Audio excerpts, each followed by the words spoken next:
কি হয়েছে অহনা? আজকে আমার বাড়িতে এলি হুট করে, বস কি ব্যাপার স্যাপার?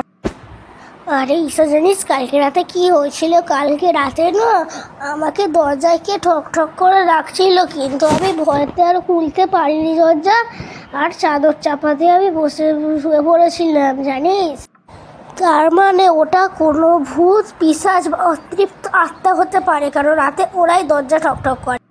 তাহলে আজকে আমি তোদের বাড়িতে থাকবো, তুই রাজি তো? হ্যাঁ ঠিক আছে, তুই তাহলে রাতে আমাদের ঘরে আজকে থাকবি, ঠিক আছে? আজকে রাতটা আমাদের ঘরে থেকে দেখবি দেখবি তুইও এরকম একটা টক টক আওয়াজ পাবি দরজায়। ঠিক আছে, তাহলে আজ রাতে রাত 12টার সময় আমরা প্ল্যানচিট খেলবো, ওইখান থেকে দেখবো কি হচ্ছে ওটা, ঠিক আছে? প্ল্যানচিট সেটা আবার কি ঈশা, বলতো আমায় একবার। প্ল্যানচিট হচ্ছে একটা ভূতকে ডাকার খেলা, ওইখান থেকে আমরা জানতে পারবো ভূত আছে ওদের ঘরে না নেই। ঠিক আছে ঈশা, তাহলে রাতে আমাদের ঘরে তোর সাথে দেখা হবে। Bye. Okay bye, tata. By.